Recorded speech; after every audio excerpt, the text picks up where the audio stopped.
भगवान का दर्शन प्राप्त हो जाए तो करोगे? वशिष्ठ जी ने कहा तब तो हम कुछ भी करने को तैयार हैं। भगवान के लिए तो सब कुछ करना चाहिए, भगवान को प्राप्त करने के लिए कुछ भी करना पड़े तो उसमें आपत्ति नहीं। तो ब्रह्मा जी ने कहा बेटा तुम इनके पुरोहित बन करके जाओ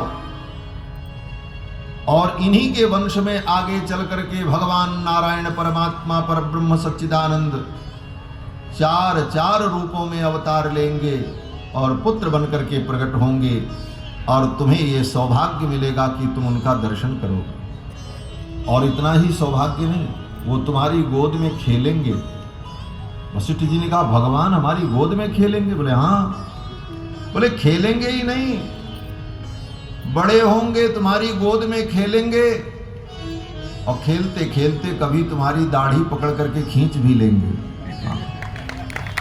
बालक तो गोद में बैठे दाढ़ी बड़ी हो तो महाराज बालक दाढ़ी पकड़ता।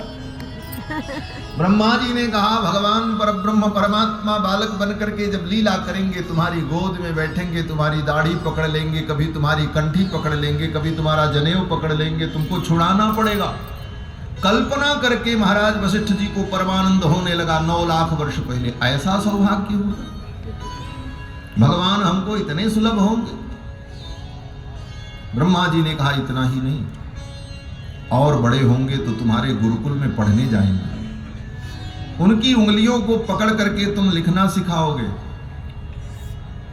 उनको पढ़ना सिखाओगे, उनकी उंगलियों को पकड़ करके उनको चलना सिखाओगे। ब्रह्मा जी ने तो यहां तक कहा वशिष्ठ वो तुम्हारी गोद में खेलेंगे और कभी खेलते खेलते तुम्हारी गोद में सूसू भी कर देंगे। भगवान तो बालक है, बाल लीला तो बाल लीला। वशिष्ठ जी ने विचार किया अरे परब्रह्म परमात्मा सच्चिदानंद इतने सुलभ होंगे। वशिष्ठ जी ने कहा मैं तैयार हूं और मैं इनका पुरोहित बनकर के जाऊंगा। और इसीलिए वशिष्ठ जी महाराज पुरोहित बनकर के आए। उपरोहित कर्म अति मंदा, उपरोहित कर्म अति मंदा, वेद पुराण सुमिति कर निंदा, वेद पुराण सुमिति कर निंदा।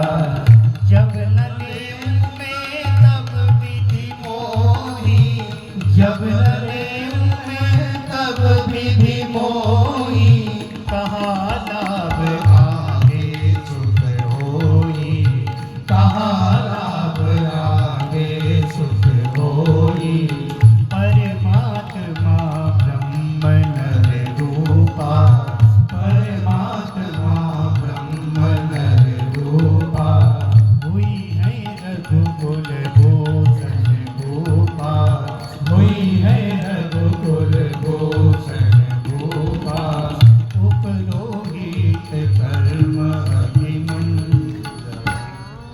ब्रह्मा जी ने कहा भगवान रघुकुल में प्रकट होंगे और ये सौभाग्य तुम्हें मिलेगा। इसी आशा में वशिष्ठ जी महाराज इक्ष्वाकु मनु के पुरोहित बन करके आए और इक्ष्वाकु मनु से लेकर के दशरथ जी के काल तक जितने राजा हुए उन राजाओं का, उनके पुत्रों का, पौत्रों का, परिवार के लोगों का श्राद्ध, पिंडदान, मूड़न, जनेऊ, ब्याह आदि सारे कर्म कराते रहे वशिष्ठ जी महाराज, इसी आशा में कि मुझे एक दिन भगवान का दर्शन प्राप्त हो। नहीं तो वशिष्ठ जी को क्या गर्ज गई थी महाराज, ऐसे राजकुल का पुरोहित बन करके हजारों वर्ष तक इस धरती पर रहना, केवल इस आशा में कि मुझे एक दिन भगवान का दिव्य साक्षात्कार हो। आज वो आशा फलवती हुई और भगवान को जब गोद में लेकर के वशिष्ठ जी बैठे तो ब्रह्मा जी की वो सब बातें याद आ गईं और वशिष्ठ जी को प्रेम की समाधि लग गई महाराज। इन सारी कथाओं का भाव एक पंक्ति में प्रस्तुत करते हुए महर्षि वाल्मीकि कहते हैं कि वशिष्ठ परम प्रीतो नामानि कुरुते तदा। परम प्रीति से युक्त होकर के गुरुदेव वशिष्ठ चारों कुमारों का नामकरण करते हैं। सबसे पहले कौशल्या कुमार का नामकरण किया। कहा ज्येष्ठम रामम, हे महाराज आपके जो ज्येष्ठ पुत्र हैं इनका नाम राम होगा। ज्येष्ठम रामम महात्मानम, और ये महान आत्मा है। दशरथ जी ने कहा गुरुदेव राम का अर्थ क्या होता है? तो गुरुदेव वशिष्ठ ने कहा राम का अर्थ होता है आनंद देने वाला। जो आनंद सिंधु सुख राशि, सी करते त्रैलोक्य सुपासी, सो सुख धाम राम अस नामा। जो आनंद के सिंधु हैं, जो अपने आनंद सिंधु के एक बिंदु से अनंत अनंत सृष्टि को आनंदित कर देते हैं, उनका नाम राम है। राम का मतलब ही होता है सबको आनंद देने वाला। जो सबको आनंद दे उसी का नाम राम। दुनिया में किसी भी प्राणी को कोई भी आनंद अगर मिल रहा है तो कहां से आ रहा है? बोले राम जी से आ रहा है। आनंद सिंधु तो भगवान है, और उस आनंद सिंधु के एक बिंदु से संपूर्ण सृष्टि को भगवान आनंदित करते। जो आनंद सिंधु सुख राशि, सी करते त्रैलोक्य सुपासी। उस आनंद सिंधु के एक सीकर से, सीकर माने किसी बर्तन में पानी रखा हो, घड़े में पानी रखा हो और उसमें एक सीका डालो और उस सीके को निकालो, तो उस सीके में जितना पानी चिपक जाए और फिर वो सरक करके पानी नीचे आकर के उस सीके की नोक पर अटक जाए, तो उस एक बिंदु को ही कहते हैं सीकर। भगवान आनंद के समुद्र, और उस आनंद के समुद्र में एक सीका डाला और उस सीके को निकाला, तो आनंद समुद्र से थोड़ा सा आनंद उस सीके में चिपक गया, एक बूंद, एक सीकर, और उसी को भगवान ने पूरे ब्रह्मांड में छिड़क दिया। हाँ, एक सीकर को ही भगवान ने ब्रह्मांड में छिड़क दिया।